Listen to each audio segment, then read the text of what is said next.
What's going on, everybody? Rob Doster here from the Field of 68. And today we're going to bring you another episode in our NBA Draft Prospect Profile series. These are going to be dropping throughout May and throughout June, a couple a day.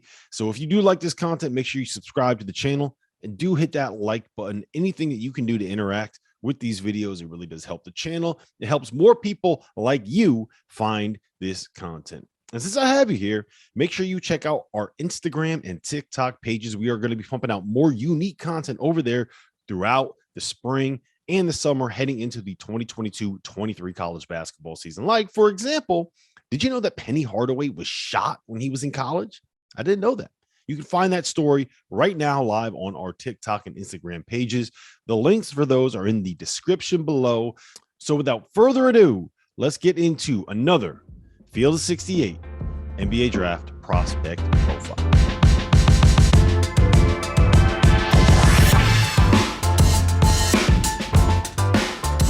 Welcome back to another episode of the 2022 NBA Draft Prospect Profiles for the Field of 68. My name is Rob Doster. I have Jeff Goodman here with me today, and we are going to be talking about the best defensive player in all of college basketball, maybe last season, the 7'1" center for the Auburn Tigers, and North Carolina transfer by the name of Walker Kessler. He averaged more than 5 blocks per game in SEC play. He was the best shot blocker that we saw in college basketball since a young man by the name of Anthony Davis. Jeff, where do you stand on Walker Kessler? I don't know in the NBA, to be honest, what he's going to be. Like the high end, I think he could be, a good, solid NBA starting big man. But you worry about him a little bit because he's not a great athlete, right? I mean, he's not a guy who's going to step out and make a ton of threes. I think he'll get there. I actually think, listen, we've seen enough bigs right now in the NBA that couldn't shoot it when they first got into the league, and then they became guys who can make three. I mean, Al Horford just, the other day goes for 30, and he was more of a stretch 4 who became a stretch 5. But, Kessler, I just don't know if he's going to be as effective in the NBA defensively. He was great in the SEC. I have some question marks whether he's going to be that effective because he's not like a great athlete. We know that. He's big, he's strong, he's smart. He's got great timing.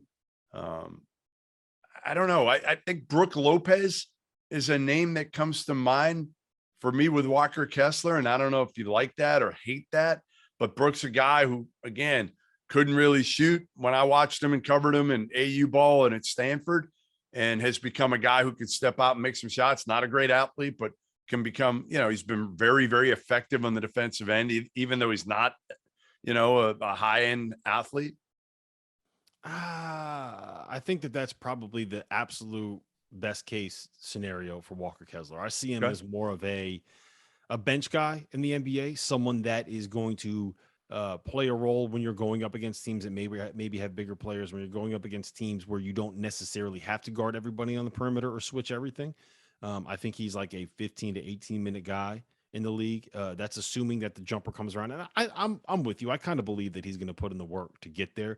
I think he's shot enough threes through 2 years in college at 2 different programs to make you believe that he's done something in practice that has shown those coaches that he can make those shots.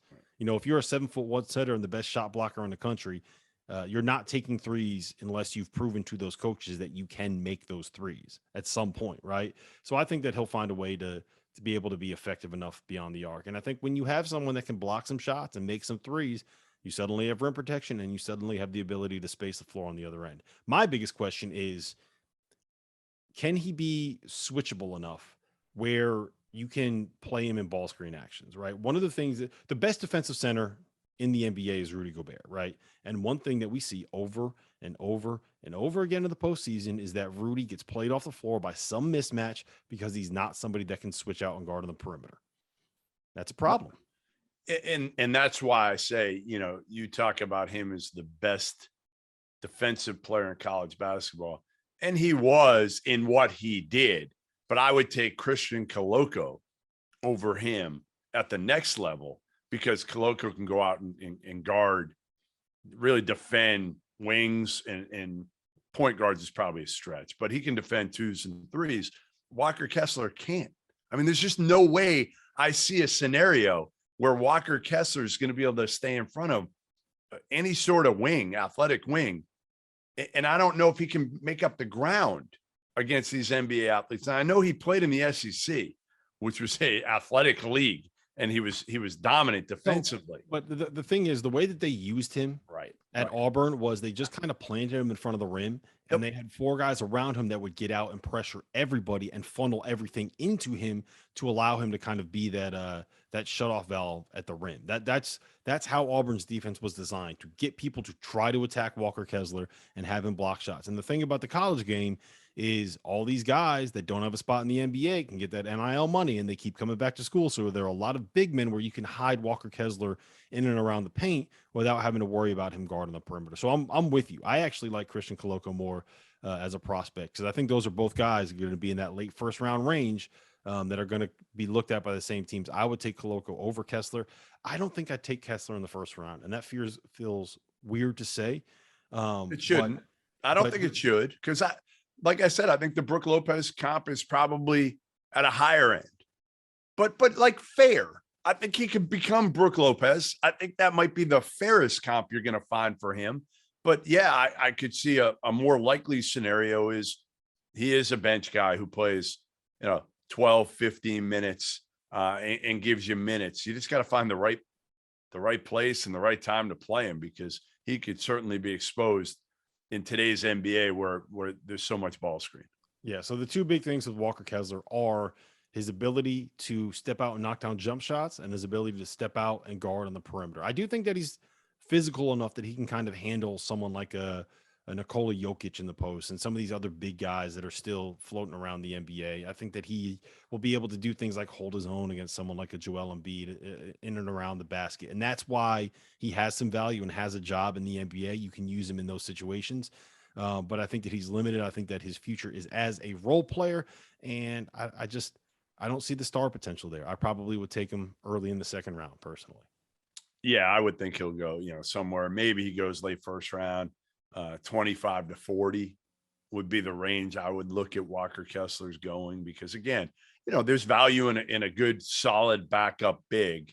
But again, 10 years ago, you put Walker Kessler in the draft, you're talking about him being a lottery pick. And right now he'll be fortunate to go in the first round. Yep. That's the year that we live in modern basketball and the modern NBA. But listen, this has been the NBA draft prospect profile for Walker Kessler for the field of 68. We have more than 40 of these coming out. Make sure you hit that subscribe button. Make sure you hit that like button. Make sure you go back and you binge these on YouTube. There are plenty of them up there right now. So for Jeff Goodman, Stadium Insider, I am Rob Doster. We'll see you in the next episode.